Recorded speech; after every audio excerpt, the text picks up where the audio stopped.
Welcome back to my YouTube channel. As you know, I am trying to be a little bit more consistent. The goal / objective of these videos are to kind of go over on what I did since my last video. Anything that's captivating my mind during that time between the videos, and then if there's any topics that I feel is something I want to share with you. But I also let you guys know that this is pretty much a video diary. So I just shoot off the hip and go for it. Reason being is I want people to feel confident to openly express themselves. That's the only way you're ever going to get further with mental health. You're not going to get further with mental health if you constantly hold back your thoughts and you worry about what people are going to say, how they're going to judge you. I had that on my first video that I did when I tried to resurrect this. I pretty much got blasted of, that was a terrible start. This is the way that you talk, blah, blah, blah, blah, blah. And I'm taking it in, but then I'm also just kind of sitting there and I was just like, hey, whatever, appreciate your criticism. I ended up making a video expressing that I figure if you're going to criticize, I'd like you to at least have content. But more importantly, what I guess got me out of that whole situation is, are you trolling? What is your reason for, saying your negative comment? But on top of that, since my platform does deal with mental health, you just got to let somebody talk. And that can be the hardest part because you're trying to put them back on target. Like, you look at how this conversation began, and we started to kind of wobble off target here. And now I'm going to try to get us back on target of how my week's gone and all that. But that's how it can be during a counseling session or just even a normal kneecap to kneecap conversation. And if you don't allow that person that flexibility to gather their thoughts, get going in the right direction, they'll just shut down and they won't speak to you. And then nothing is accomplished. So, since we last spoke on the long format of YouTube, I did my first open mic. That's been the first time that I've done one since 2020. It'd been right before I went into the psych ward. It definitely didn't go as I would have liked it to, but it's a lot of work that I got to get going into. I've got to make more of an effort. I also have to realize that it's very important to know that when you're doing comedy, you and your audience have to find each other. And what basically that means, and discourages a lot of people when they're trying to do amateur anything, is if I go into a club and that audience in particular does not like that type of comedy, they're not going to like me. And that's fine. That's whatever. It's just like me having success doing shows when I was in the military for a military audience. So how do I do shows that are not military related outside of that? And I used to do that. Used to do that years ago. So got to get back in the lab. Got to do stuff. But it was a kick in the teeth.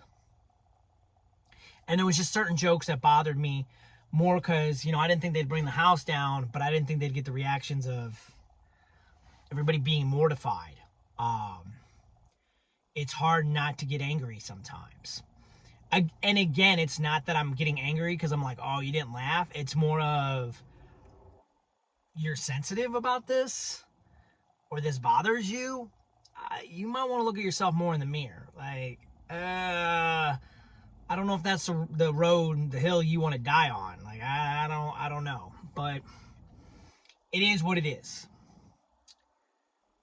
So I did that. And that kind of put me, that was kind of a funk. Kind of smacked me in the mouth. But I've also been in the gym a little bit more. It's kind of hard not to be in the gym less than I've already been, because that would be nothing. But I did start getting myself back into the gym a little bit.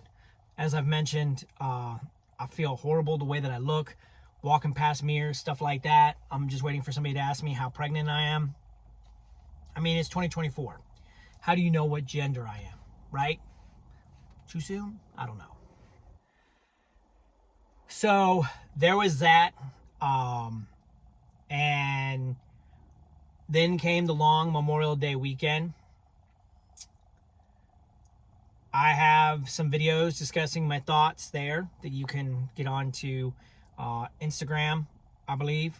I don't know if I said anything on TikTok. I might have. Trying to straighten out what I'll say there.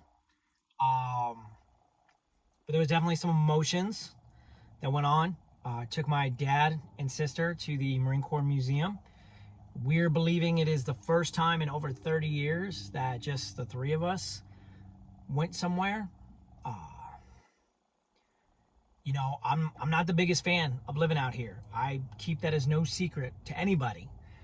But those are the moments that it's like, I'm glad we can do that. You know, I don't wish anybody to die tomorrow. I definitely don't want to see that happen. But, you know, none of us are getting any younger. And, you know, you can't take for granted those days going to hang out and doing stuff together. So, really glad that I was able to do that with them. Then followed by that, went to play basketball with the little brother. We do either best of 3, best of 5, best of 7, depends on how much energy that we have. Lately it's been best of 3 because we've both been out of shape, but we did do a best of 5 this time. He swept me 3-0, so I guess it didn't matter if we did whatever. We just played 3 games.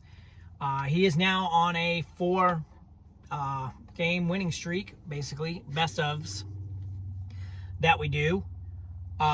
Before that, it was all me his whole life. I always beat him. I was undefeated. So, you know, it's a bit humbling. Got to get back in shape. Got to do what I got to do. And then I've just kind of fallen off. Right now I'm talking to you, and I'm going to get ready to go for a walk here for a little while as I prepare to do an Irreverent Warrior hike again on Saturday in Philadelphia. But this week has been bad about me going to the gym. I hate to sound like a person that's just making excuses. I guess it's an excuse, but I was going to go to the gym actually before this video, and they're just doing road construction. They're paving the road, and they're like coming right up onto the entrance, and I'm like, yeah, you know what? Whatever. I'll just go for a walk. I'll do some sort of energy. Then go do the hike. Come back here. Try to get back into working out a little bit more consistently. Also sit there and, you know, try to work on my material for stand-up comedy. I also have a course to do peer-to-peer counseling and learning how to be a peer-to-peer counselor, because that's something near and dear to me, and that's the career that I'm looking at trying to do. Because we can talk all day about being a mental health advocate. We can talk all day about helping others, but until we actually do it, it's just a lot of hype. I say often that there is people that say they're mental health advocates. They say they're there if you need them.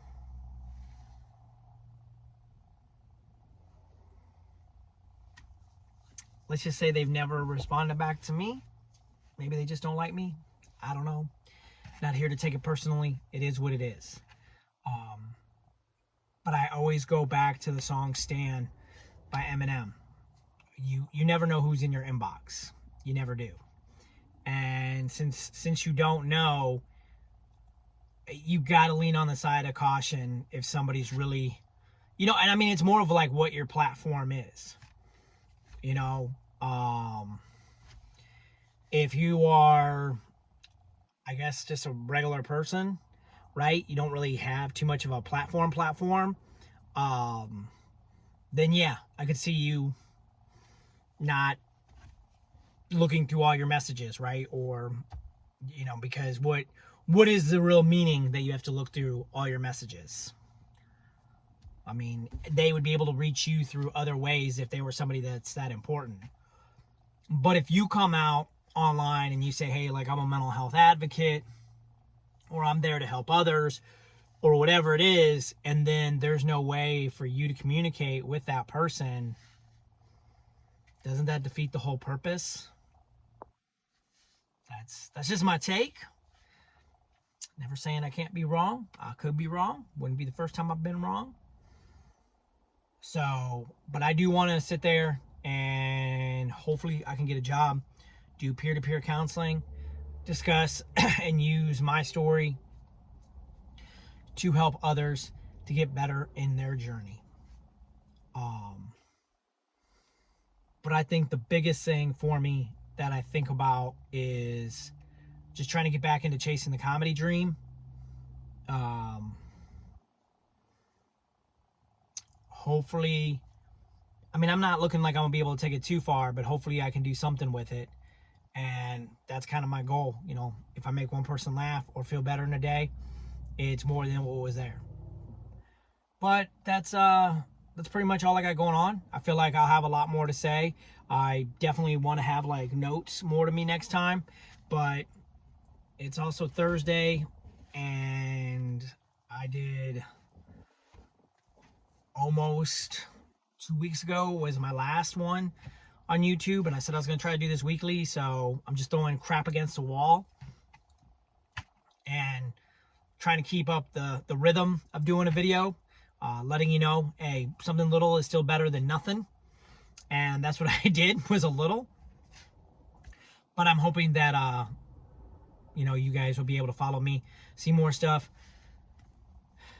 If you like what you see, feel free to like, comment, subscribe, do all that other stuff. I also added Linktree to all my accounts, so now you can find me everywhere. All right, and I'll leave you with this, just so you guys know what it used to be. I'm trying to go back to some of my old school stuff, where I did the love, peace, and elbow grease. And basically what it is you should try to treat everybody with some sort of love and compassion. We want to try to have some peace. And if all else fails and none of that works, well, then we're going to give them some elbow grease. We're going to either put in some work or lay the smack down, do what we got to do. But we just try to make this place a better world. All right? Peace.